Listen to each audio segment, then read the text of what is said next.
Hi, bonjour, and welcome to the Step Over Podcast, Ottawa's grassroots soccer podcast. I hope you're doing well, and my goodness, I hope you're keeping cool. I think in the last 3 days I've drank my body weight in water, and one of my favorite things to drink in the warm months is pink lemonade. You know, the kind you make from concentrate. Oh, so good. Actually, what flavor is pink lemonade? I never thought about that before. I'm going to look that up. Let's see here. So you got your food dyes to make it pink, and I guess some pink lemonade's flavored with raspberries, strawberries, grapefruit, or other fruits. I got no idea. I don't think it tastes like any of those things, but I like it. So if you want to drop off a can of pink lemonade concentrate, I'll take it. I will take that off your hands. Now it's getting towards the end of summer, and if you have kids playing soccer, that means it's end of season tournament time. When I was in my rec soccer days, I always loved the end of season tournament. I know that was always stressful for my parents. When they had 3 kids playing rec soccer, when we weren't all at the same fields. My brother had to be at Richmond Lions. I was in Beckwith. Sister had to be at South Carlton. So I can't say I envied them. But as a kid, that was always something that you look forward to. And so in that spirit, we're going to be chatting with Bill Coleman, who is the executive director of the Gloucester Dragons soccer club.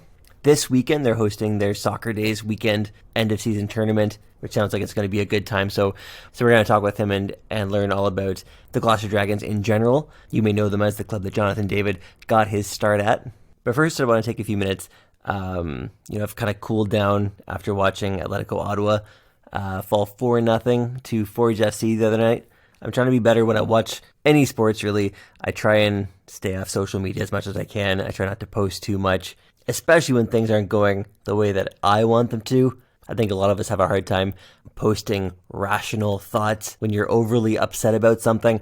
I'm one of those people. And yeah, after watching Ottawa fall 4-0, I wasn't feeling great about it. But now that a little bit of time's passed, I think it's important to ask the question, what's the biggest issue that's holding the team back right now? They're last in the league right now. By far the worst goal differential at -12, which is one of the most worrying signs, really. They're tied with Halifax for the fewest goals scored at 11 and 23 goals against. The top 4 teams make the playoffs at the end of the year. And if you're essentially getting outscored 2-1 over the course of the season, you're not making any playoffs with that. So I've seen a lot of fans posting online asking, is Coach Mista the right guy for the job? And I said privately to a few people that I don't think he is, based on what I've seen so far. But I'm going to step back from that, at least for now. And I'm going to try my best to give him, a longer leash for the next few games. Because you have to remember, Ottawa's only played 5 normal games, period. Last season almost doesn't count. They only played 7 games in a bubble season, the Island Games bubble tournament. So it's hard to use that as your basis for anything, really, I think. And then this season started with 8 games in another bubble in Winnipeg. They've had a few players signed who weren't able to join because of COVID. So they've had to bring in new players during the season, kind of building the team on the fly.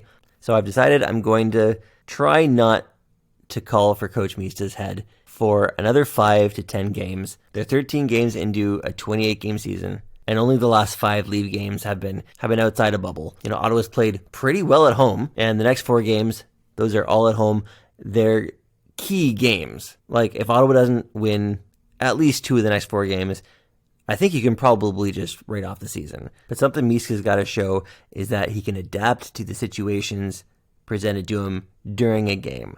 Personally, I can't say that's something that I've seen so far. So I said in the last podcast, I quite liked the game that assistant coach AJ Cabra, when he was in charge for a game with Mista out on a red card suspension. I like some of the moves that AJ made, and one of those was changing formation. And that's something I want to see from Mista. If something isn't working, I don't want you to stick with that while it continues to just not work. If it's not working, do something different. Anything, even if the new thing doesn't work, at least show that you're trying to adapt. But I'm willing to give him, say another 5 to 8 post-bubble games. That gives you 10 to 13 kind of normal season games on top of the abnormal ones we've seen. But that gives you 10 to 13 kind of normal games to see if there's been any progression before we pass final judgment. Before I pass final judgment anyways. You can do what you want. If you want to call for his head now, that's you go ahead. But I like to think I try to be rational. And while I'm not happy with what I've seen, and it doesn't feel like things are going to get better, I think it's at least fair to give him a bit more time. Anyways, Ottawa's back at it this Sunday against Halifax. It's a great opportunity to kind of forget the last game and get back on the right foot. And on that note, let's change gears. The kids are looking forward to playing this weekend. For the Gloucester Dragons, it's their Soccer Days weekend. So let's talk with their executive director, Bill Coleman.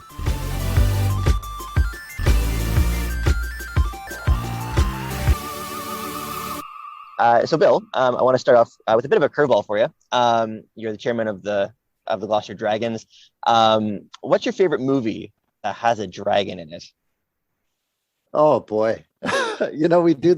We actually have started doing these types of interviews and asking these kinds of questions to our kids.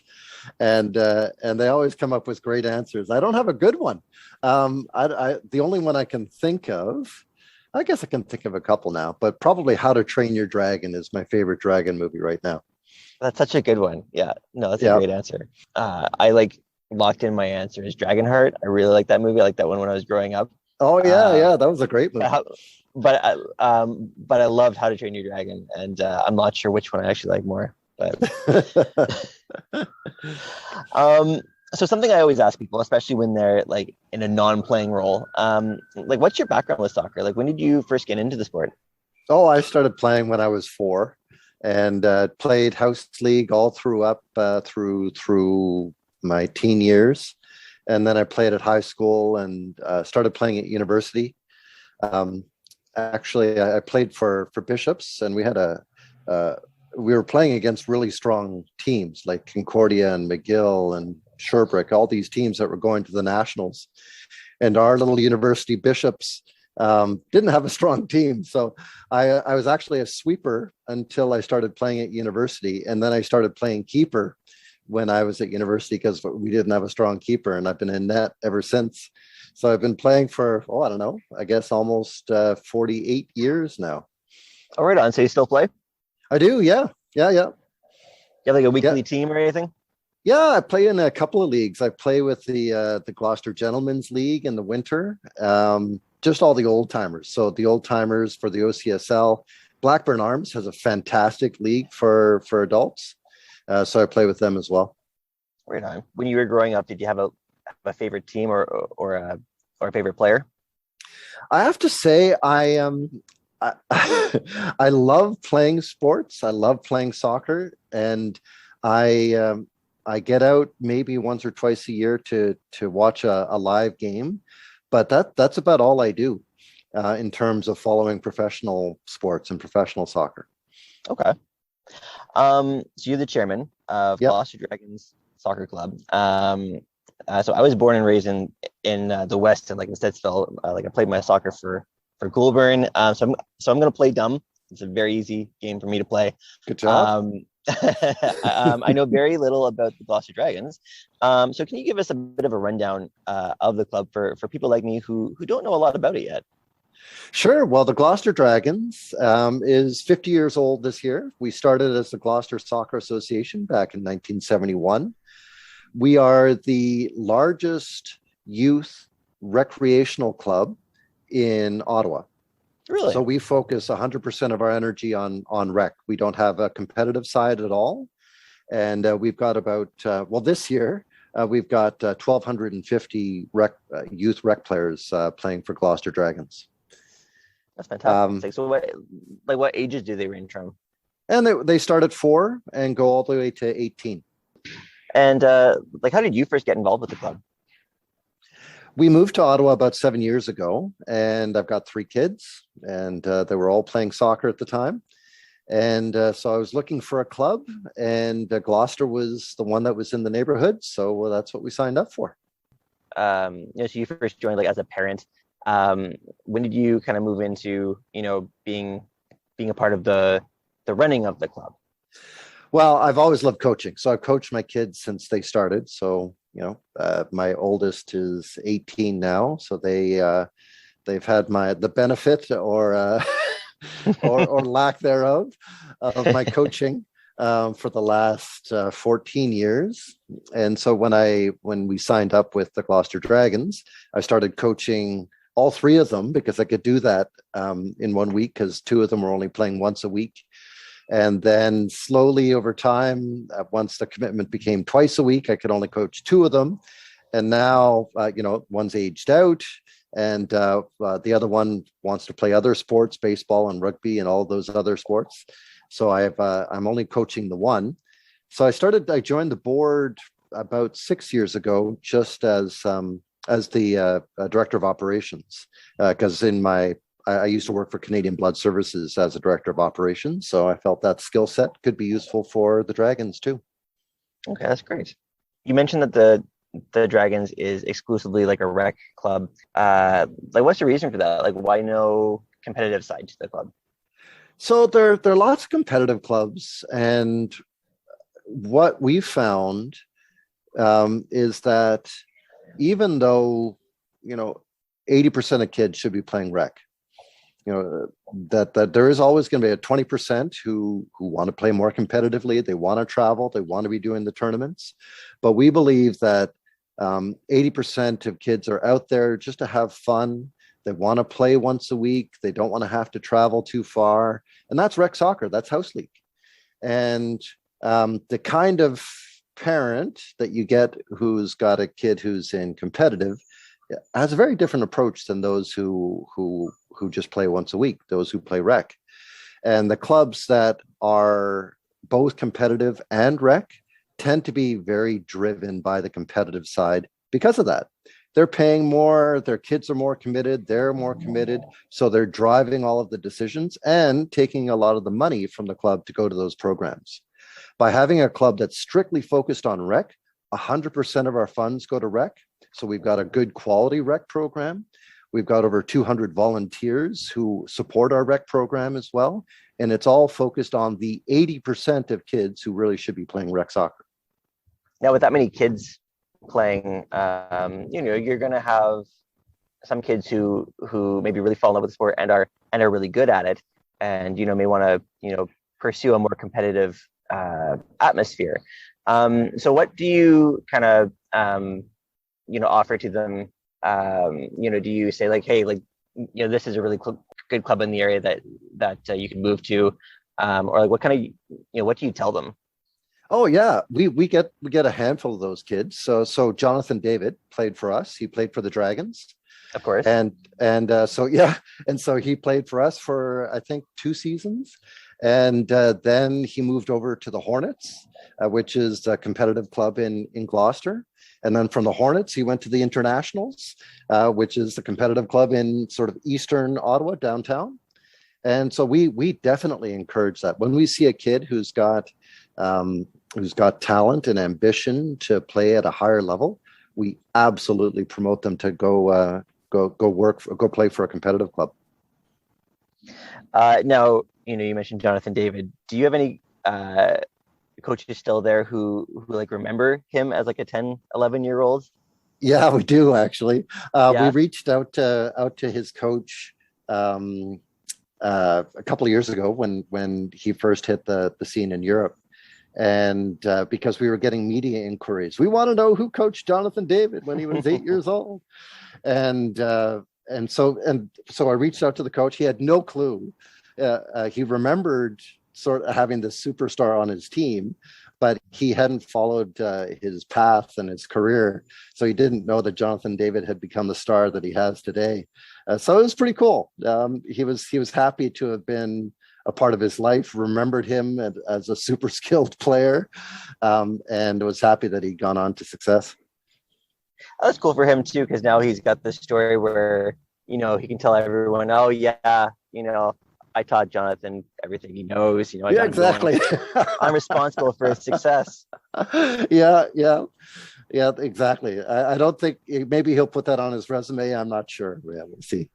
So I wanted to ask about the Powered by Atletico program. So I always ask clubs about this because, as far as I know, it's sort of different with each club, and because of COVID, there's only so much that you can do right now. But so the Gloucester Dragons is one of the Powered by Atletico partner clubs. Mm-hmm. Yep. So what kind of conversations have you had with Atletico Ottawa so far, and what are you hoping might come from that relationship? Well, for us, it's all about being part of the soccer community. So we love to be able to offer our players, our kids, the opportunity to go see Atletico games. We want them to feel a kinship, a partnership with the Atletico club, and Atletico's actually been they're really trying to be good partners, but it's just been a challenge with COVID to have some of the community events that they normally would. But in the previous iteration of professional soccer in Ottawa, we would have community soccer days where Fury would come out and they would coach our kids.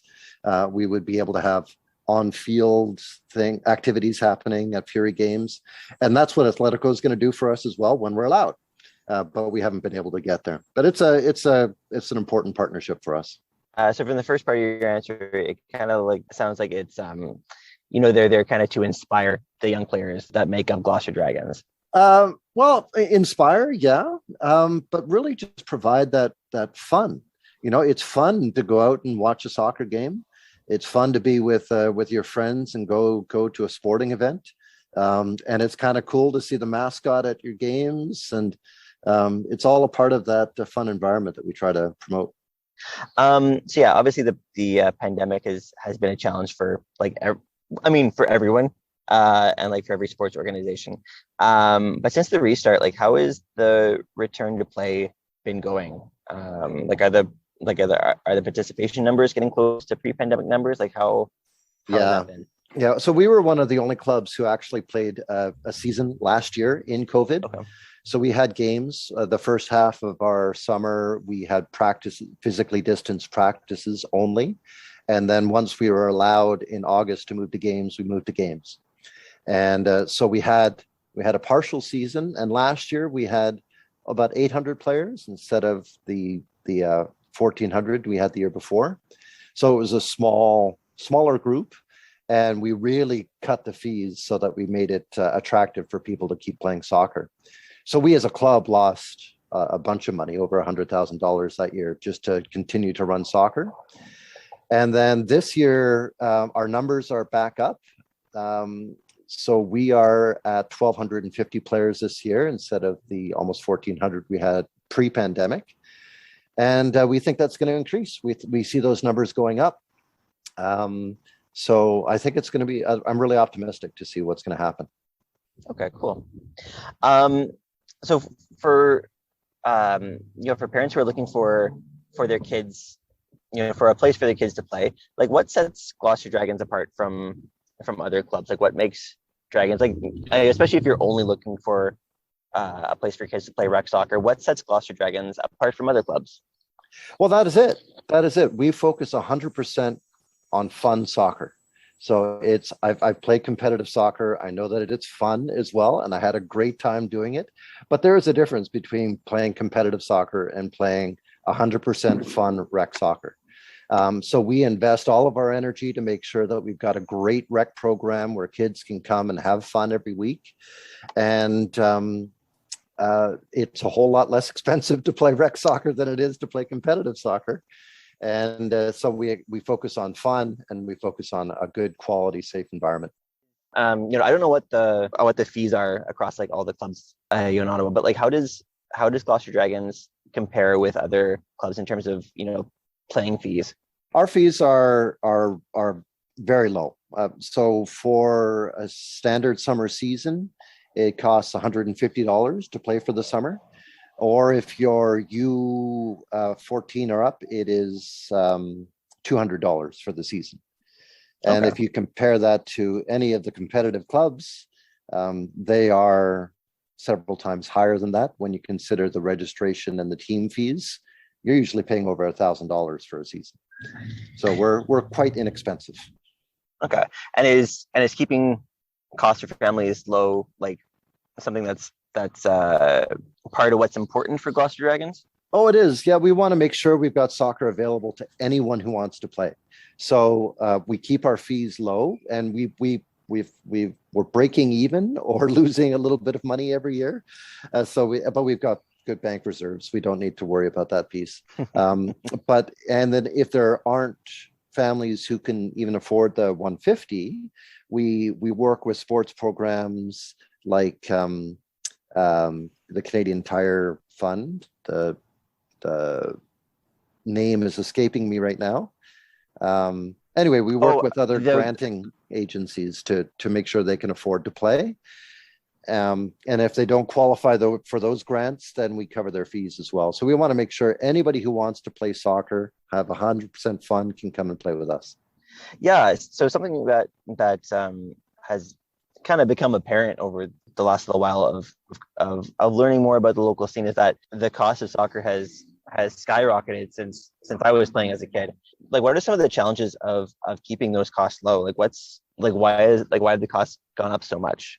Well, for us, it's another reason why we focus strictly on rec, because on the competitive side, you're paying coaches, you're paying technical directors, you're paying other staff to make sure that you've got a good competitive program. For rec, we've got a base of 200 strong volunteers. We train our coaches. We pay for the training for our coaches. We've got our technical director is a volunteer. I'm a volunteer. We all volunteer our time so that we can keep it inexpensive for anybody who wants to play. And that's why we can do it at the rates we do it. And for competitive clubs, they have to charge a lot more. So on social media, the club has been promoting, the Soccer Days weekend that's coming up this weekend. Yeah. Can you tell us a bit about that? So it's really our year-end tournament. So we've got probably about 4,000 people who are going to be coming to Potvin Fields on Saturday and Sunday. So that's 28th and 29th.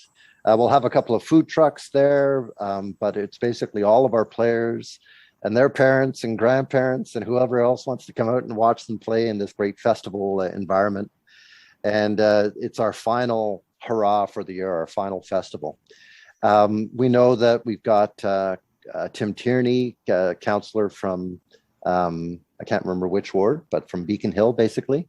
And Laura Dudas are going to be there as well. So we've got we were hoping that we would get the mascot from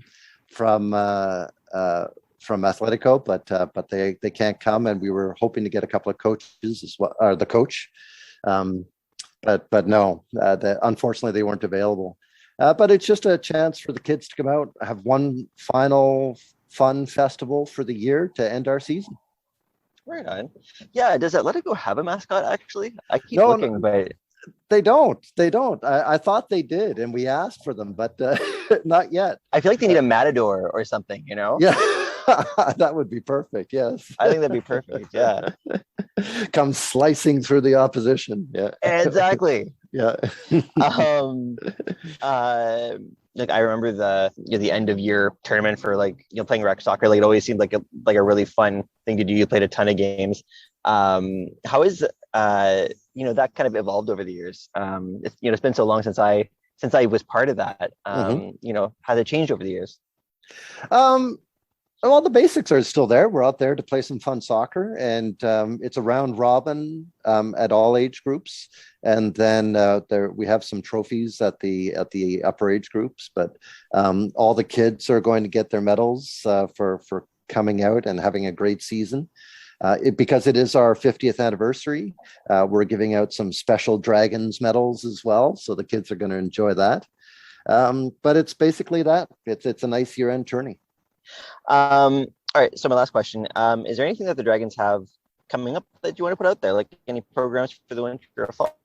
We absolutely do. So for our first time, we are launching fall soccer. It's going to be at U8, U10, U12, and U14. We'll be playing at Potvin on Saturdays at Potvin is by the Shefford Sports Park, by the Shefford Sports Arena in Beacon Hill. And we've already got over 100 kids who've signed up, and we just opened registration 2 days ago. So it's going to be our first fall season starting September 11th for about 10 Saturdays. And we encourage everybody to come out who wants to just play 100% fun soccer. And so if people want to find out more information about Gloucester Dragons, where would be the best place to go? Well, you can go to our website, which is dragonsoccer.ca.